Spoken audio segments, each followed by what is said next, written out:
It's the wildest and perhaps the most majestic of southern France's rocky coves, known as the Calanques. Lined with formidable limestone cliffs, the inlet at Onvo is considered to be the jewel in the crown.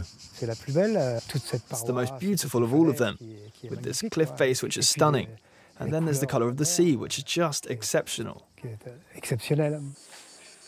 Jean-Pierre has been running the youth hostel here for 45 years. There's no running water, no electricity and no internet connection. The manager wants everything to remain truly authentic. This is a hostel that stayed traditional, as it was when it first opened in 1946. Still very much a dormitory, and guests still help out with the housekeeping. Visitors certainly seem to enjoy this haven of peace. It's just a beautiful and serene setting. And then, of course, there's a real diversity of people from different countries here. There are no cars, and all you can hear is the sound of nature. This fragile corner of paradise is looked after by David. Our job's a real passion, and we don't count the hours in an office like this. The flora here is really rich, and we have a group of plants that are very important in helping the forest ecosystem develop. Here we have a collection of trees that are all in search of the tiniest little cracks, the little patch of earth and the drops of water needed so that they can grow. And even if this landscape looks barren, we still have a forest and large trees growing in this environment. The Calanque itself is nestled just below, with its tiny pebble beach and its crystal turquoise waters. But in order to enjoy this stunning natural beauty, you have to walk for over an hour. A little further on lies the Figurehole Calanque, near La Ciotat. The Eagle's Beak and Capuchin rocks dominate the skyline. The rock is rusty in colour. It's not limestone, but rather pebbles fused together by piles of sand and gravel. Françoise works as a geomorphologist on this stretch of coast in Provence. These deposits come from bigger rock formations that we can no longer see, that no longer exist, that were out at sea 90 million years ago. This so-called southern massif has now largely disappeared, but bits of it still remain between Corsica and Sardinia. This staircase is the only way to reach the Figurehole Calanque, which takes its name from an old fig garden called Figurehole in the local dialect. Down on the 87th step, you'll find Grégory's restaurant. My family bought a small plot in this cove, and in 1956 they decided to rename it the Independent Republic of Figurehole. Once you've stepped over the border into this little republic, you'll need to wind your watch back. My grandparents thought this place was just so magical. They said to themselves, it's really somewhere else.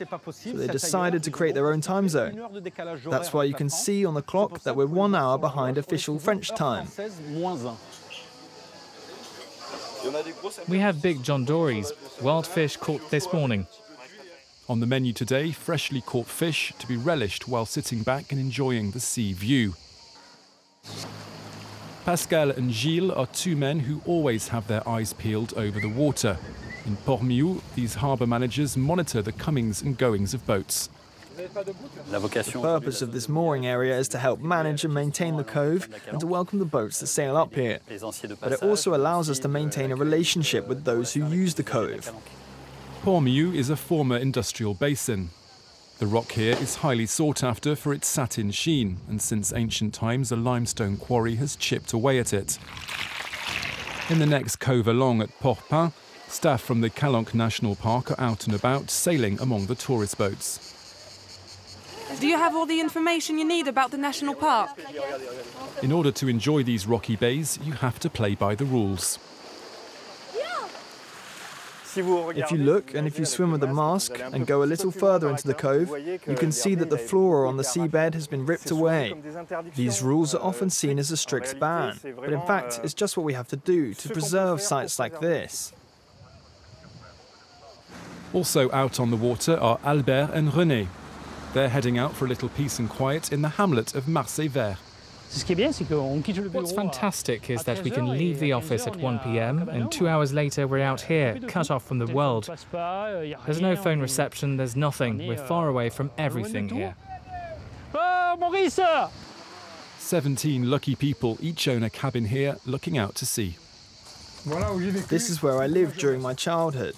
away from it all with no one around me. Inside, conditions are Spartan. Here we have a small room.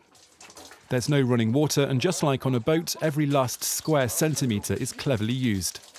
You have to be a bit careful about the water and everything, because it's a bit rustic. Despite the basic facilities, people flock to Marseille Vert for the setting and to enjoy some quality time with friends or family. It's a perfect summer break that we can really enjoy with the kids. It's a wild setting, hidden away, and far from the crowds. You can really get away from it all here. Roughly 2 million people come to enjoy the charms of the Calanques National Park each year. In Marseille Vert, the cabin owners wait impatiently for nightfall. Once the holidaymakers have packed away their picnics, the cove is theirs once again.